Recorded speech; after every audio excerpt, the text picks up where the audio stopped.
میرے واجب الاحترام حاضرین مجلس، یہ رجب کا مہینہ چل رہا ہے اور اسی رجب کی 22 تاریخ کو کاتب وحی سیدنا امیر معاویہ رضی اللہ تعالیٰ عنہ کا یوم وفات ہے۔ کون امیر معاویہ؟ جس کو اللہ رب العالمین کے پیارے حبیب نے کاتبین وحی میں شامل فرمایا۔ میرے معزز سامعین، تاریخ کی تلخ حقیقتوں کی طرف اگر میں اور آپ جائیں تو مجھے اور آپ کو اس بات کا اندازہ ہوگا کہ تاریخ نے سیدنا امیر معاویہ رضی اللہ تعالیٰ عنہ کی ہسٹری کو صحیح معنوں میں بیان نہیں کیا۔ ان کے ساتھ بہت ہی زیادتی کی گئی ہے۔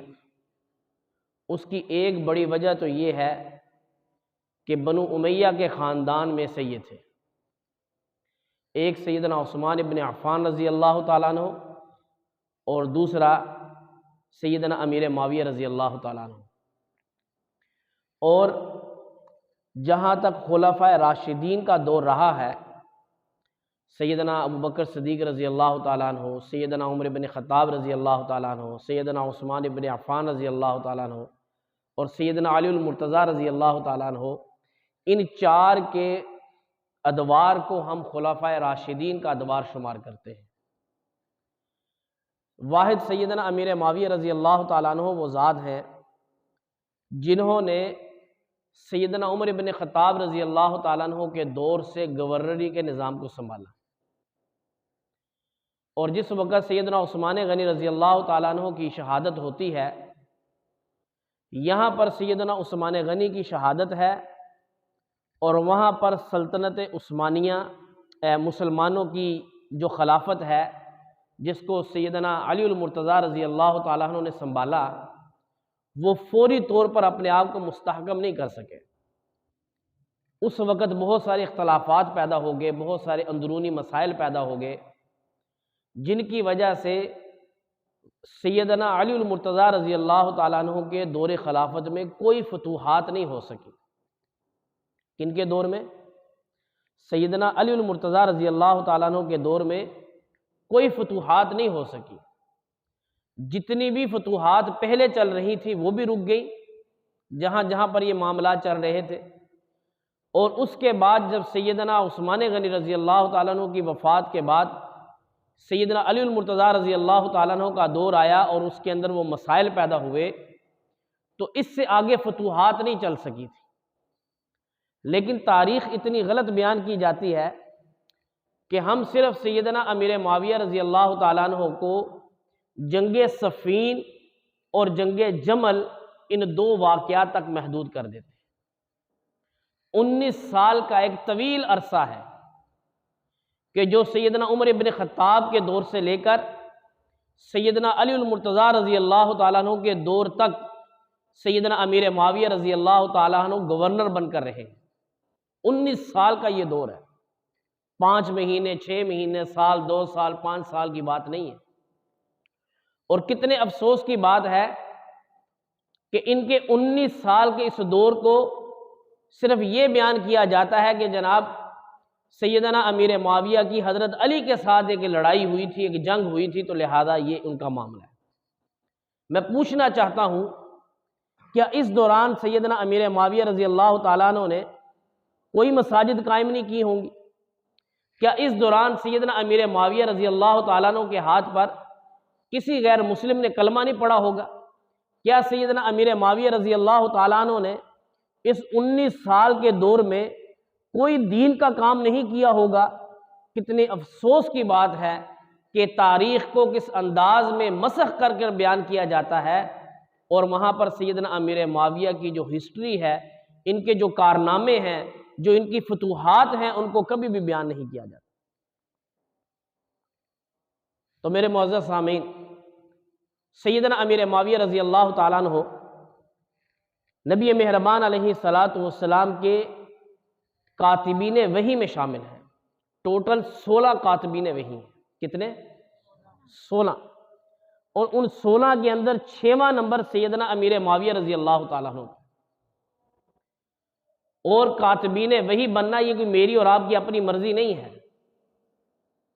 اللہ رب العالمین قرآن پاک میں فرماتے ہیں وما ينطق عن الہوا ان ہوا الا وحی یوحی، کہ جو امام الانبیاء بولتے ہیں وہ بھی اپنی مرضی سے نہیں بولتے، وہ بھی اللہ ان کے اوپر جس بات کا القاء فرماتے ہیں، جس بات کا اللہ ان کو اشارہ فرماتے ہیں، جس چیز کی طرف اللہ ان کی منشا کروانا چاہتے ہیں، امام الانبیاء اسی جانب وہ بات کرتے ہیں. تو میں پوچھنا یہ چاہتا ہوں کہ جو 6 نمبر پر کاتب وحی ہے، کیا ان کا یہ کوئی مقام نہیں کہ جس کو اللہ رب العالمین نے براہ راست انتخاب کیا ہو؟ یہ اللہ کا انتخاب ہے کہ قرآن پاک کا لکھنا، قرآن پاک کا یاد کرنا، اس کو صحیفے میں لکھنا، یہ خود سیدنا امیر معاویہ کا انتخاب نہیں ہے. یہ تو رسول اللہ صلی اللہ تعالی علیہ وسلم کے دل میں اللہ اتار رہے ہیں کہ ان کو کاتبین وحی کے لیے بٹھا لو. سیدنا عمر بن خطاب بھی کاتبین وحی میں آتے ہیں، اور بڑے بڑے جلیل القدر کے نام ہیں، لیکن سیدنا امیر معاویہ یہ بھی کاتبین وحی میں شامل ہیں. اس سے بڑا اور کیا اعزاز ہوگا؟ اللہ جس کے بارے میں قرآن پاک میں فرمائے فی صحف مکرمہ، ان کے سینے اور ان کے دل روشن ہیں، بِأَيْدِي صَفَرَةٍ، یہ چمکتے ہوئے معیار ہیں، ستارے ہیں، ان کی ایمان اور ان کے دین کے بارے میں شک کی گنجائش نہیں ہے. بہرحال مجھے تو کسی سے صحابہ کے ایمان کا سرٹیفکیٹ لینے کی ضرورت بھی نہیں ہے. میرے لیے تو اور آپ کے لیے تو اللہ کا قرآن دلیل ہے، میرے اور آپ کے لیے تو امام الانبیاء کا فرمان دلیل ہے. جس کا دین میں اور آپ پڑھتے ہیں، جس کا کلمہ میں اور آپ پڑھتے ہیں، میرے اور آپ کے لیے تو وہ معیار ہے.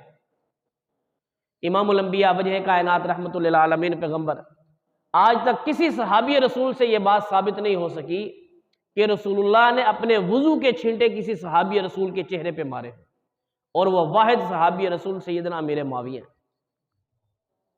کیا یہ کم اعزاز ہے کہ آپ آقا علیہ الصلوۃ والسلام اپنے چہرے مبارک سے وضو والا پانی اس کے چھینٹے سیدنا امیر معاویہ کے چہرے کے اوپر مار رہے ہیں، اور ساتھ میں یہ دعا دے رہے ہیں کہ یا اللہ اس کو معاویہ کو ہادی بنا اور مہدی بنا دے. آج ہمیں صرف جنگ صفین یاد رہتی ہے، جنگ جمل یاد رہتی ہے کہ جناب سیدنا امیر معاویہ کی ایک لڑائی ہوگی حضرت علی رضی اللہ تعالیٰ عنہ کے ساتھ. یہ بات کس نے بیان کرنی ہے کہ سب سے پہلے دنیا کے اندر جو مساجد کے مینار بنانے شروع کیے وہ سیدنا امیر معاویہ رضی اللہ تعالیٰ عنہ نے کیے. کیا یہ ان کی ہسٹری نہیں ہے؟ یہ کون بیان کرے گا کہ سب سے پہلے بچوں کے نام جو درج کرنا شروع کیا یہ نظام سیدنا امیر معاویہ رضی اللہ تعالیٰ عنہ نے شروع کیا؟ یہ اسلام کا کوئی کارنامہ نہیں. اور جس وقت سیدنا عمر بن خطاب رضی اللہ تعالیٰ عنہ سے اجازت مانگی کہ مجھے آپ اجازت دے، میرا دل کرتا ہے کہ میں سمندروں کے اندر جا کر لڑائی لڑوں، تو حضرت وہاں پر کیا کہتے ہیں کہ ٹھیک ہے آپ کو اجازت ہے. سیدنا امیر معاویہ رضی اللہ تعالیٰ عنہ نے افریقہ کے جنگلوں کو کاٹنا شروع کیا، اور اس وقت 1750 بحری بیڑے، سب سے پہلا بحری بیڑا سمندر میں اتارنے والی شخصیت سیدنا امیر معاویہ رضی اللہ تعالیٰ عنہ.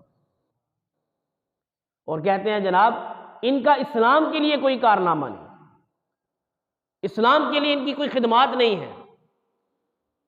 سب سے پہلے بحری بیڑا سمندر میں اتارنے والے امیر معاویہ ہیں.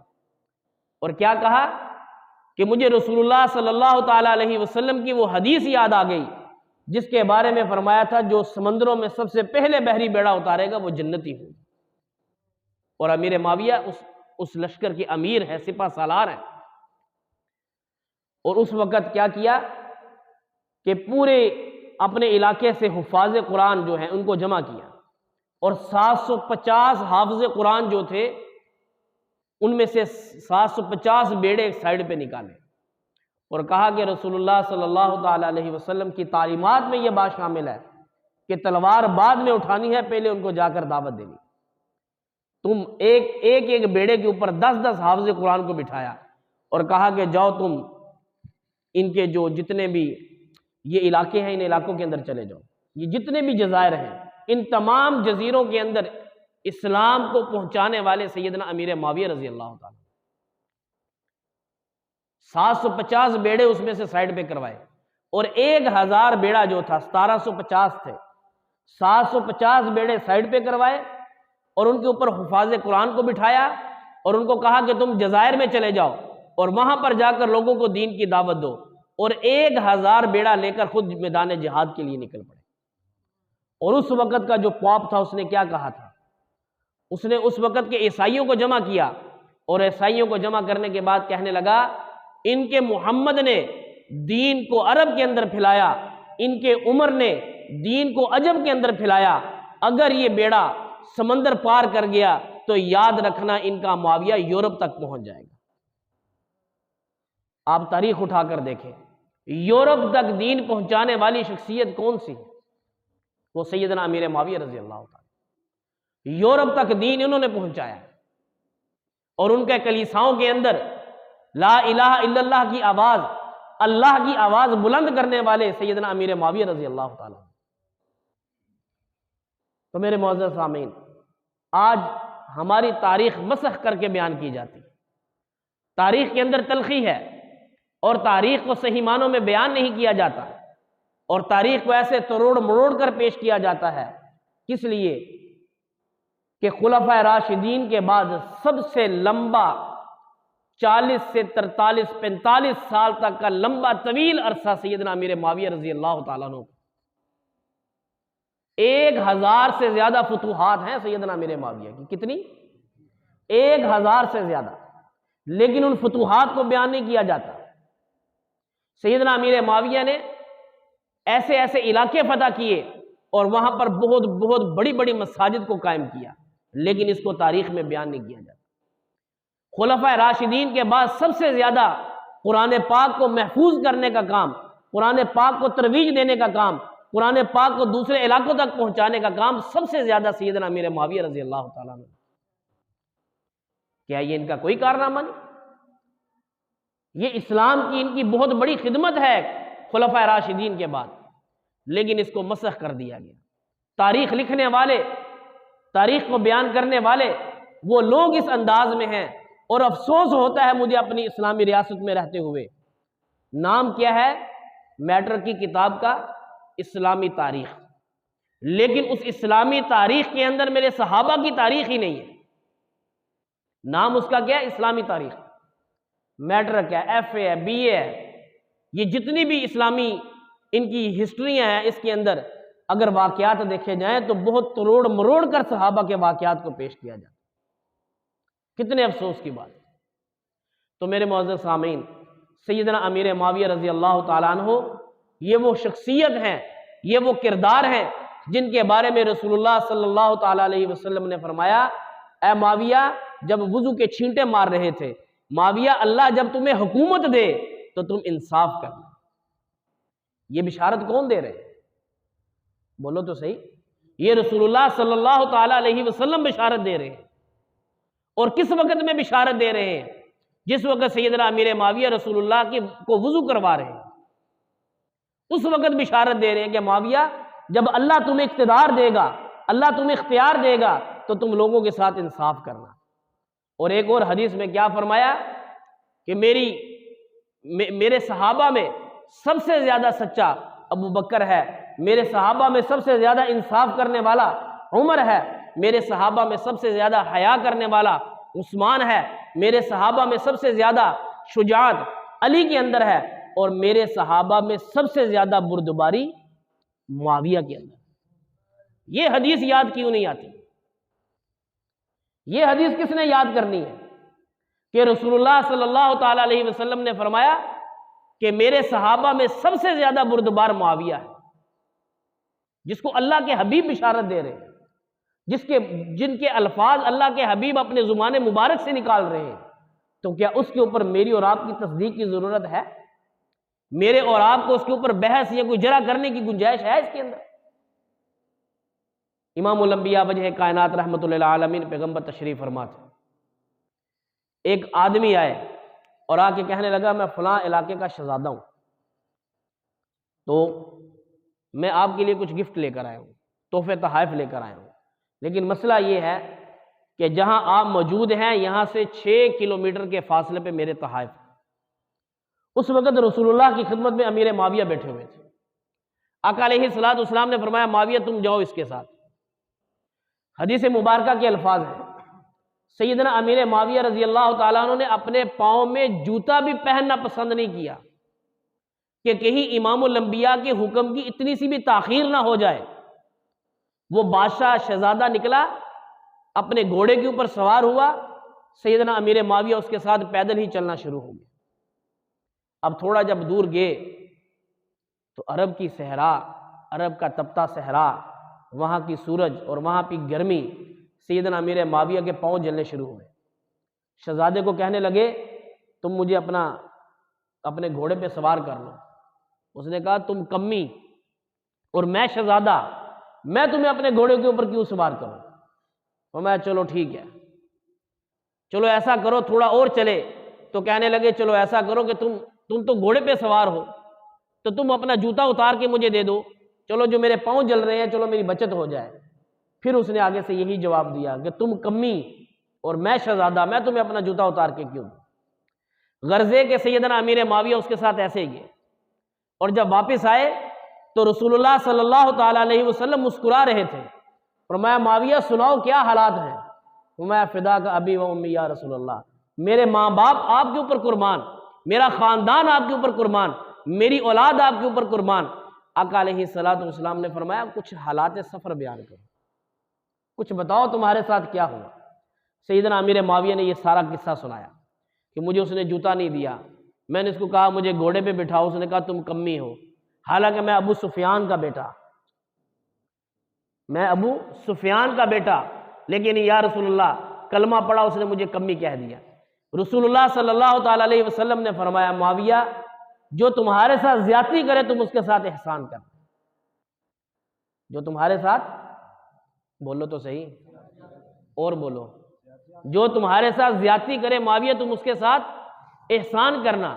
ایک وقت آتا ہے سیدنا امیر معاویہ رضی اللہ تعالیٰ عنہ اپنے تخت کے اوپر بیٹھے ہوئے ہیں، یہ شام، یہ اردن، اس علاقے میں تخت پر بیٹھے ہوئے تھے۔ یہی شہزادہ قیدی بن کر امیر معاویہ کی خدمت میں آ جاتا ہے، ہاتھوں کے ساتھ رسیاں بندھی ہوئی ہیں، پاؤں کے ساتھ رسیاں بندھی ہوئی ہیں۔ سیدنا امیر معاویہ نے فوری طور پر اس کو پہچان لیا، لیکن وہ نہ پہچان سکا۔ اب اس نے کیا کہا کہ آپ میری رسی کھول دیں۔ فرمایا کھول دو، اس کی رسی کھول دی جائے۔ رسی کھول دی گئی، پھر اس کو اپنے ساتھ بٹھایا، کھانا کھلایا، اس کی خاطر تواضع کی، اور جب وہ جانے لگا تو اس کو اس وقت میں 10,000 درہم دیے۔ 10,000 درہم دیے۔ جب وہ تھوڑے سے چند قدم آگے چلا نا تو اس نے لوگوں سے پوچھا کہ یار یہ بندہ کون ہے؟ اس نے کہا یہ محمد عربی کا کمی ہے۔ یہ کون ہے؟ یہ کالی کملی والے پیغمبر کا کمی ہے، جس کمی کے بارے میں تو نے کہا تھا اس کو میں نے جوتا نہیں دینا، جس کمی کے بارے میں تو نے کہا تھا اس کو میں نے اپنے گھوڑے پہ سوار نہیں کرنا، یہ وہی محمد عربی کا کمی ہے جس نے تیری خدمت کے لیے اپنا سارا کچھ نشاور کر دیا۔ پھر وہ واپس آتا، اس نے کہا کہ مجھے بھی اپنے محمد عربی کا کلمہ پڑھا۔ یہ تاریخ امام امیر معاویہ کی آج کیوں نہیں یاد؟ 64,65,000 مربع میل پر حکومت کرنے والا، 64,65,000 مربع زمین پر حکومت کرنے والے، یہ میرے اور آپ کے یہ سندھ تک، ملتان تک سیدنا امیر معاویہ کے لشکر پہنچے، یہ افغانستان، یہ ترکمانستان، یہاں تک امیر معاویہ کے لشکر پہنچے۔ یہ پاکستان کا کل جغرافیہ جو ہے، اس کی جو جگہ ہے یہ 3,95,000 کلومیٹر ہے۔ 64,95,000 مربع میل پر حکومت کرنے والا امیر معاویہ، اور اس کی تاریخ کے بارے میں پتہ ہی نہیں، اس کے بارے میں پتہ ہی نہیں ہے کہ اس نے اسلام کے لیے کتنی قربانیاں دی، اس نے رسول اللہ کے دین کی کتنی خدمت کی۔ تو میرے معزز سامعین، تاریخ مسح کر کے بیان کی جاتی، یہ رسول اللہ کے جلیل القدر صحابہ میں سے ہے، اور اس سے آگے چلیے رسول اللہ صلی اللہ تعالیٰ علیہ وسلم کے ساتھ ان کی رشتہ داری بھی۔ سیدنا ام حبیبہ رضی اللہ تعالیٰ عنہ تمام مسلمانوں کی ماں ہے، ازواج مطہرات میں سے ہیں، اور آقا علیہ الصلوۃ والسلام کی بیوی ہیں، اور وہ سیدنا امیر معاویہ رضی اللہ تعالیٰ عنہ کی ہمشیرہ ہے۔ سیدنا امیر معاویہ رضی اللہ تعالیٰ عنہ، ام حبیبہ ایک دفعہ ان کا سر دیکھ رہی تھی، بہنیں ہوتی ہیں نا اپنے بھائی کے سر میں تیل لگاتی ہیں، تو سر میں تیل لگا رہی تھی۔ امام الانبیاء تشریف لائے اور پوچھنے لگے حبیبہ تمہیں اپنے بھائی سے پیار ہے؟ فرمایا یا رسول اللہ کس بھائی کو اپنی بہن سے اور کس بہن کو اپنے بھائی سے پیار نہیں ہوتا؟ فرمایا حبیبہ صرف تمہیں معاویہ سے پیار نہیں ہے، اللہ اور اللہ کے رسول کو بھی معاویہ سے پیار ہے۔ اس معاویہ کے بارے میں تم بات کرو گے، اس امیر معاویہ رضی اللہ تعالیٰ عنہ کی شخصیت کے بارے میں تم سوال اٹھاؤ گے، جس کے بارے میں اللہ قرآن پاک میں کہہ رہے ہیں۔ میں کسی عالم یا شیخ الحدیث کا مسئلہ نہیں سنانے لگا، اللہ قرآن پاک میں فرما رہے ہیں کہ جنہوں نے میری قرآن مجید کو لکھا فی صحف مکرمہ، ان کے سینے روشن ہیں۔ جنہوں نے قرآن کو جمع کیا ان کے سینے روشن ہیں، جنہوں نے قرآن کو لکھا ان کے ہاتھ روشن ہیں، جنہوں نے قرآن کو جمع کیا ان کی پوری زندگی منور ہے۔ جس کے بارے میں اللہ قرآن پاک میں اعلان کر رہے ہیں اس کے ایمان کے بارے میں تم شک کرو۔ تو میرے معزز سامعین، ہمیں اس بارے میں سوچنے کی ضرورت ہے، یہ میرے اور آپ کے ایمان کا حصہ ہے، اس کے بارے میں مجھے اور آپ کو غور و فکر کرنے کی ضرورت ہے کہ اسلامی ریاست میں رہتے ہیں، اسلامی اسٹیٹ کے اندر رہ رہے ہیں، یہاں پر کوئی کسی کو کوئی غلط نازیبہ الفاظ استعمال نہیں کر سکتا، لیکن میری تاریخ کو، میرے صحابہ کی تاریخ کو مسخ کر کے بیان کیا جائے تو میں یہ سوال کس سے کروں؟ میری صحابہ کی تاریخ اور میرے صحابہ کی امام الانبیاء کے ساتھ رشتہ داری اگر اس کو غلط بیان کیا جائے تو یہ میں سوال کس سے اٹھاؤں؟ میرا یہ حق بنتا ہے کہ نہیں بنتا کہ اگر تم اپنے ملک کی ہسٹری کو غلط نہیں لکھ سکتے اور اس کو انٹرنیشنل دنیا میں غدار کہا جاتا ہے، تو جو میرے رسول اللہ کے جانشین ہیں، جو میرے رسول اللہ کے ساتھ رہنے والے ہیں، جو میرے امام الانبیاء کے پروانے ہیں، دیوانے ہیں، متوالے ہیں، اگر ان کے ایمان کے بارے میں کوئی بات کرے تو بتاؤ میں یہ خون کس کے ہاتھ میں دے، میں یہ کس کے ہاتھوں میں یہ بات تلاش کروں؟ کون سی عدالت کا دروازہ جا کے کٹکھٹائیں؟ کس کو جا کر ہم یہ بات پوچھیں کہ جناب یہ تو وہ شخصیت ہے جس کے بارے میں رسول اللہ صلی اللہ تعالی علیہ وسلم نے خود فرمایا کہ میں معاویہ سے پیار کرتا ہوں اور اللہ بھی معاویہ سے پیار کرتا ہے، جس کے بارے میں فرمایا کہ یہ معاویہ ہادی اور مہدی ہے، جس کے بارے میں فرمایا کہ معاویہ جنت کے اندر جوانوں میں جائے گا، جس کے بارے میں فرمایا کہ معاویہ جس لشکر کا سردار ہے وہ لشکر جو سمندروں میں اتارا گیا، رسول اللہ صلی اللہ تعالی علیہ وسلم نے فرمایا کہ وہ لشکر جنتیوں کا لشکر ہے۔ تمہارا پیر، تمہارے بابا جی تمہارے بارے میں پیشین گوئی کر دیں، اپنے کسی مرید کے بارے میں بابا پیشین گوئی کر دینا کہ میرا مرید بڑا چنگا ہے، اور اللہ کا کرنا ایسے ہو کہ مستقبل میں اس کے ساتھ ہو بھی جائے ویسے، تو اس کی اولاد جو ہے نا وہ نسلوں در نسل جو ہے نا وہ بابے کے گیت گاتی ہے۔ ایسا ہوتا کہ نہیں؟ یہ ہم ذرا ان پڑھ لوگ ہیں نا، یہ ہندوستان سے اٹھے ہوئے رسم و رواج والے، تو تھوڑا سا کوئی کہہ دینا کہ تیرے نال اے میں ہو جائے گا اور اس کے ساتھ ہو جائے تو اس کی جو پوری نسل ہوتی ہے نا وہ اس بابے کے گیت گاتی ہے کہ جی بابی بڑی پہنچی سرکار سے۔ ایسے ہوتا کہ نہیں؟ اور جس کے بارے میں رسول اللہ صلی اللہ تعالی علیہ وسلم نے فرمایا ہو، جو پیروں کے پیر ہیں، جہاں سے پیری مریدی کا ابتدا ہے، جہاں سے دین کا منبع اور مرکز ہے، جو جب وہ رسول اللہ فرما دے کہ میرے تمام کے تمام صحابہ ستارے ہیں، میرے صحابہ کے ایمان کے بارے میں شک کی گنجائش نہیں ہے، میرے صحابہ کو اللہ نے دنیا میں رضی اللہ تعالی عنہم و رضوا عنہ کا سرٹیفکیٹ دے دیا، اور میں ان سے راضی ہو گیا، وہ اللہ سے راضی ہو گئے، اور اللہ نے ان کی امتحانات کو بند کر دیا۔ تو بتاؤ، جس کے بارے میں رسول اللہ نے بشارت دی ہو، جس کے بارے میں رسول اللہ نے مہر لگائی ہو، جس کے بارے میں امام الانبیاء نے فیصلہ دیا ہو، تم کون ہوتے ہو یا تمہاری کیا اوقات ہے کہ تم ان کے ایمان میں شک؟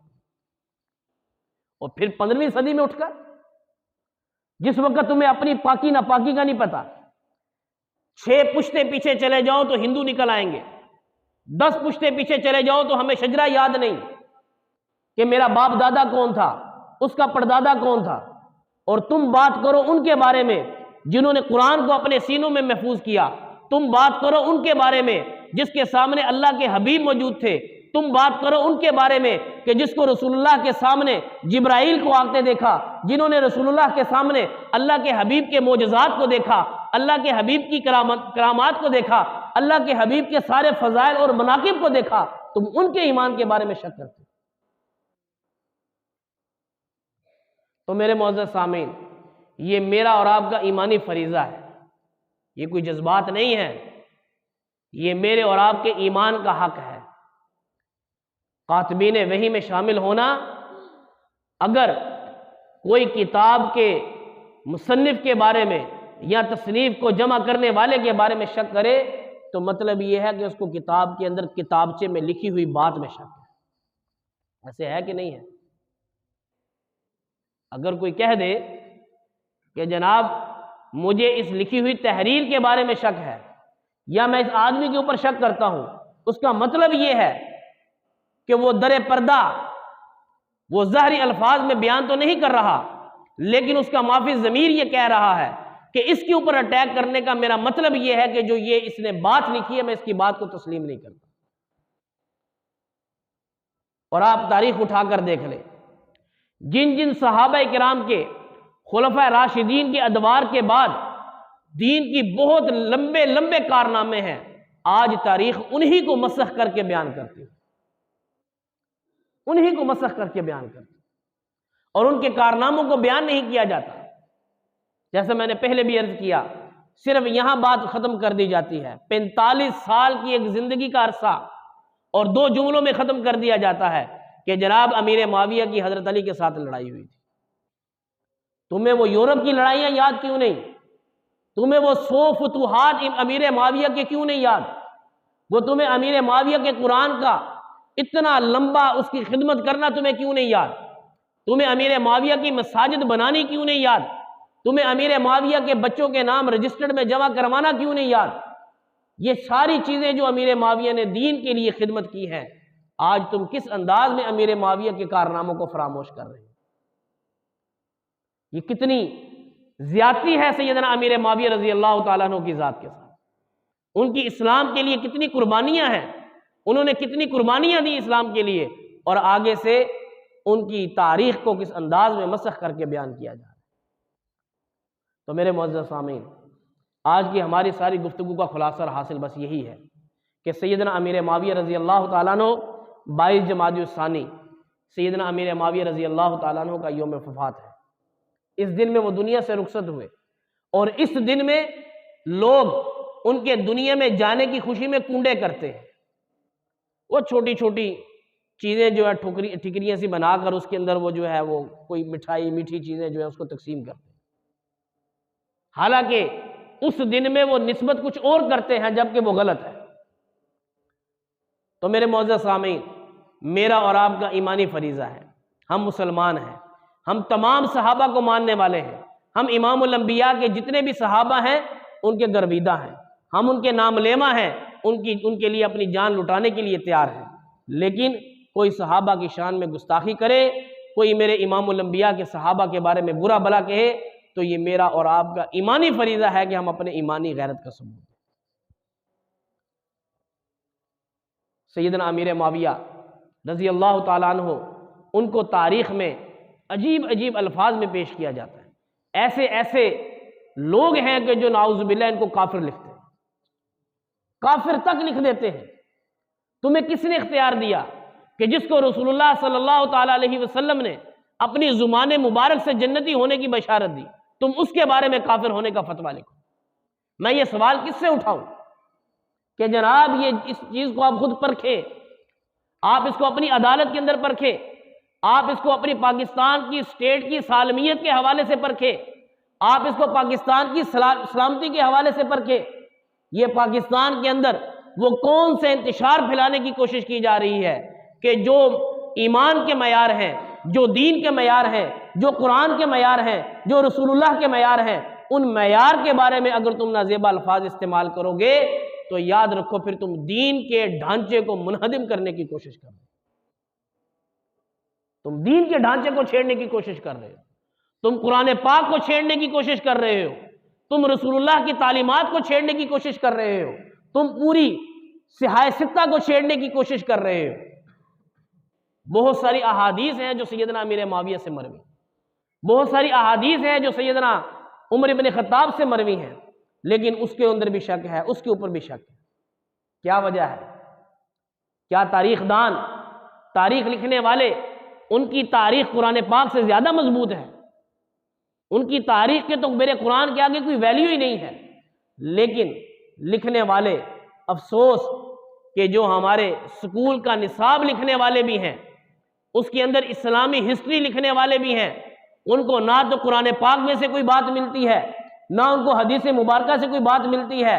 اگر ان کو باتیں ملتی ہیں تو تاریخ دانوں کی تاریخ سے باتیں ملتی ہیں، اور کتاب کا نام کیا ہے؟ اسلامی تاریخ۔ یہ کون سی کتاب ہے؟ بچوں کے سکول کی نصاب کی کتاب ہے، اس کے اندر اسلام کی ہسٹری ہے، لیکن اس ہسٹری کا اسلام سے دور دور تک کوئی تعلق ہی نہیں ہے۔ ہسٹری تو وہ ہے جس کے اندر اسلام کی باتیں آپ لکھیں، جس کے اندر رسول اللہ کے فرمان آپ لکھیں۔ اور اب تو افسوس کی بات، صحابہ تو ان کے بارے میں تو کیا، اب تو امام الانبیاء کی ختم نبوت کے معاملے کو بھی چھیڑا گیا ہے، اس معاملے کو بھی یہاں پر چھیڑ دیا گیا کہ وہ بھی ختم نبوت بھی محفوظ نہیں رہنے دی گئی، جس ختم نبوت کے لیے، جس کے لیے رسول اللہ صلی اللہ تعالی علیہ وسلم نے فرمایا کہ کون ہے جو نبوت کا دعویٰ کرے اور اس کا سر قلم کر دے اور میری آنکھوں کو ٹھنڈک پہنچائے۔ کہتے ہیں جناب یہ جذباتی باتیں ہیں، یہ جذبات، یہ آپ کے جذبات ہیں، یہ جذبات نہیں ہے، یہ میرے اور آپ کے دین کا اثاثہ ہے، پورے دین کی، پورا دین اس کے اوپر کھڑا ہوا ہے۔ اگر رسول اللہ کی ختم نبوت کو چھوڑ دیا جائے تو دین کا ڈھانچہ منہدم ہوتا ہے، دین ہل جائے گا، دین کا شرازہ بکھر جائے گا۔ سب سے زیادہ اور مضبوط چیز رسول اللہ کی ختم نبوت اور صحابہ کرام کا تحفظ ہے۔ اگر یہ دو چیزیں محفوظ کی آپ نے تو یاد رکھنا یہ اللہ کا قرآن محفوظ رہے گا۔ یہ قرآن پاک جو 30 سپاروں میں میرے اور آپ کے پاس ہے، کیا یہ تاریخ دان لے کر آئے؟ مورخ نے بیان کیا، ان کو صحابہ کرام نے بیان کیا، اور رسول اللہ صلی اللہ تعالی علیہ وسلم خود اللہ رب العالمین قرآن پاک میں فرماتے ہیں، امام الانبیاء نے خود فرمایا ما انا بقاری، میں تو پڑھا لکھا نہیں ہوں۔ تو رسول اللہ صلی اللہ تعالی علیہ وسلم نے کن کو کہا تھا کہ جو اللہ کی قرآن کی آیات میرے اوپر نازل ہو رہی ہے تم ان کو لکھ دو؟ وہ تو صحابہ کرام تھے۔ انہی صحابہ کے ایمان کے بارے میں تم شک کر رہے ہو، تو مطلب یہ کہ تم صحابہ کے ایمان کے بارے میں جو شک کر رہے ہو، در پردہ تم اس کتاب کے اوپر شک کر رہے ہو۔ اصل تمہارا ٹارگٹ اور ہدف جو ہے وہ قرآن پاک ہے۔ صحابہ کو تو بیچ میں تم آڑ کے طور پر لے کے آ رہے ہو، اصل تمہارا جو ٹارگٹ ہے وہ تو قرآن پاک ہے، کہ اگر قرآن پاک محفوظ نہیں رہے گا تو یہ کہاں سے محفوظ رہے گا؟ آج میرے اور آپ تک جتنا دین پہنچا ہے وہ سارے کا سارا دین صحابہ کرام رضوان اللہ تعالی علیہم اجمعین کی محنت ہے۔ ان کی محنت کے بغیر ہمارے تک دین نہیں پہنچ سکتا، ان کی محنت کے بغیر میرے اور آپ تک قرآن نہیں پہنچ سکتا، ان کی محنت کے بغیر رسول اللہ کا حج نہیں پہنچ سکتا، ان کی محنت کے بغیر رمضان کے روزے نہیں پہنچ سکتے، ان کی محنت کے بغیر امام الانبیاء کی ازدواجی زندگی نہیں پہنچ سکتی، ان کی محنت کے بغیر امام الانبیاء کے جنگی کارنامے نہیں پہنچ سکتے، ان کی محنت کے بغیر رسول اللہ کی معاشی زندگی نہیں پہنچ سکتی، ان کی محنت کے بغیر رسول اللہ کی سفارتی زندگی نہیں پہنچ سکتی۔ تو یاد رکھیے دین کو پہنچنے میں، پہنچانے میں، اس کو پورا کرنے میں سب سے بڑا کردار صحابہ کرام رضوان اللہ تعالی علیہم اجمعین۔ اگر یہ نہیں تو دین کا ڈھانچہ محفوظ ہے۔ تو میرے معزز سامعین، اپنے ایمانی غیرت کا، مسلمان ہونے کا، زندہ رہنے کا ثبوت دیں۔ آج مغرب نے مجھے اور آپ کو یورپ کا دل دادا کر دیا۔ آج میرا نوجوان یورپ کی تہذیب پہ مرنے مٹنے لگا، آج اس کو اپنے اکابرین کی زندگیاں بھول گئی، آج اس کو رسول اللہ کی زندگی بھول گئی، آج اس کو ابوبکر کی زندگی بھول گئی، آج اس کو عثمان غنی کے کارنامے بھول گئے، آج اس کا ماڈل، آج اس کے لیے آئیڈیل، آج اس کے لیے نمونہ، وہ مغرب کی تہذیب کے لوگ ہیں جن کا دین کے ساتھ کوئی سروکار نہیں۔ یہ میرا نوجوان یہ اپنی تہذیب کو چھوڑ کر ان کی تہذیب کا گرویدہ ہو گیا۔ اور میرے کالی کملی والے پیغمبر نے کیا فرمایا؟ بعثت معلما لاتمم مکارم الاخلاق، میں تو تمہارے درمیان بھیجا اس لیے گیا تاکہ تمہارے اخلاق کو بہتر کروں، تاکہ تمہاری تربیت کروں۔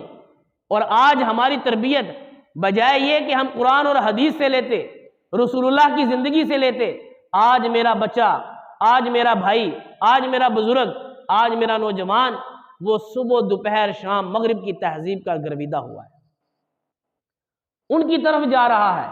اور اللہ رب العالمین نے قرآن پاک میں واضح طور پہ فرمایا، یاد رکھنا یہ یہود و نصارہ اس وقت تک تمہارے دوست نہیں بن سکتے جب تک کہ تم خود یہودی یا نصرانی نہ بن جاؤ۔ اس وقت تک یہ تمہارے دوست نہیں ہو سکتے، یہ تمہارے خیر خواہ نہیں بن سکتے۔ وہ قومیں کبھی بھی ترقی نہیں کیا کرتی جو قومیں اپنا آپ بھول جایا کرتی۔ آج ہماری ثقافت ہمارے ہاتھ میں نہیں، آج ہماری تہذیب ہمارے ہاتھ میں نہیں، آج ہماری معیشت ہمارے ہاتھ میں نہیں، آج ہماری کوئی بھی ایسی چیز ہمارے ہاتھوں میں نہیں کہ جس کی وجہ سے میں اور آپ دنیا کفر کے سامنے للکار سکیں۔ ہر طرف سے مجھے اور آپ کو جھگڑا جا رہا ہے، ہر طرف سے مجھے اور آپ کو کمزور کیا جا رہا ہے، ہر طرف سے مجھے اور آپ کو ان کے سامنے، ایک بھیڑیوں کے سامنے، ایسے بھیڑیوں کے سامنے جو کئی دنوں سے بھوکے ہیں، میری امت مسلمہ کو ان بھیڑیوں کے سامنے ایسے پھینکا جا رہا ہے۔ آپ تہذیب کے اعتبار سے دیکھ لیں، میرے رسول اللہ نے فرمایا کہ کوئی بچی ہو اور اس کے سر کے اوپر سے دوپٹہ اتر جائے، یہ مسلمان کی شان نہیں ہے۔ اور آج کسی بھی چیز، کسی بھی پروڈکٹ کی آپ مشہوری اٹھا کر دیکھ لیں، کسی بھی، اس کے اوپر سر فرست میری ماں بہن بیٹی کی تصویر ہے، اور ننگے بال سے ہے، اور آواز کے ساتھ ہے، اور اس انداز میں اس کو پیش کیا جاتا ہے کہ جناب یہ ایک طرف تم بات کرتے ہو کہ اس کو آزادی دینے کی، اس کے تحفظ کرنے کی، اور دوسری طرف تم اس کو کس انداز میں پیش کر رہے ہیں۔ یہ عدل کے دن بھی آ رہے ہیں نا جی، اصل میں جمعے کا ٹائم ہوتا ہے کم ہمارے پاس، ہفتے بعد کا ٹائم ہوتا ہے، تو آج کل یہ تھوڑے دنوں کے بعد ایک عدل اور انصاف کا دن بھی آ رہا ہے۔ عالمی سطح پر دنیا میں عدل اور انصاف کا دن بھی بنایا جائے گا۔ قربان جائیں، عدل اور انصاف کا قانون اور دن کون بنا رہے ہیں؟ جن کے قریب سے بھی عدل نہیں گزرتا، جن کے پاس سے بھی انصاف نہیں گزرتا، وہ عدل اور انصاف کا دن بنانے چلے ہیں۔ ان کو کہو کہ آؤ عدل اور انصاف سیکھنا ہے تو رسول اللہ کی تعلیمات سے سیکھو، ان کو کہو آؤ عدل اور انصاف سیکھنا ہے تو امام الانبیاء کی خدمت میں آؤ، تمہیں بتلائیں کہ عدل اور انصاف کس کو کہتے ہیں۔ لیکن افسوس، آج مجھے اور آپ کو ویلنٹائن ڈے یاد ہے، فلاں ڈے یاد ہے، فلاں ڈے یاد ہے۔ اگر نہیں یاد تو صحابہ کے دن یاد نہیں، صحابہ کے ایام یاد نہیں، وہ دن بھی میں اور آپ کھیل کود میں نکال دیتے ہیں۔ اب 22 رجب آنے والا ہے، جس دن 22 رجب ہو، آپ اپنے دوست احباب کو اپنے گھر میں بیٹھ کے، اپنے بچوں کو بٹھا کے سیدنا امیر معاویہ رضی اللہ تعالیٰ عنہ کی دوبارہ سے ہسٹری سنائیں، ان کے اسلامی کارنامے ان کو بتلائیں، اور ان کو بتلائیں کہ سیدنا امیر معاویہ یہ کتنی بڑی اہمیت کی حامل شخصیت ہے، اور ان کا اسلام کے لیے کتنی ان کے نافراموش ان کے واقعات ہیں، اللہ رب العالمین نے کتنے زیادہ ان سے کام لیے۔ تو میرے معزز سامعین، بس ساری گفتگو کا خلاصہ حاصل یہی ہے کہ 22 جمادی الثانی سیدنا امیر معاویہ رضی اللہ تعالیٰ عنہ کا یوم وفات، اس دن کو منائیں، اپنے بچوں کو ان کی تعلیمات سے آگاہ کریں، اور سرکاری سطح پر بھی ہم اپنی حکومت کو یہ کہنا چاہیں گے کہ جناب جیسے قائد اعظم ڈے پر چھٹی کی جاتی ہے اور ڈیوں پر چھٹی کی جاتی ہے، صحابہ اکرام رضوان اللہ تعالیٰ علیہ مجمعین ان کی شان کے حوالے سے ان کے یوم پر بھی ہمیں چھٹی ہونی چاہیے، یا کم از کم آپ کے ٹی وی کے اوپر، میڈیا کے اوپر ان کی تعریف اور تعریفی کلمات، ان کی شان کو وہاں پر بیان کیا جانا چاہیے۔ ایسا ہونا چاہیے کہ نہیں ہونا چاہیے؟ اللہ رب العالمین ہم سب کو ان باتوں پہ عمل کی توفیق عطا فرمائے۔ وآخر دعوانا الحمدللہ رب العالمین۔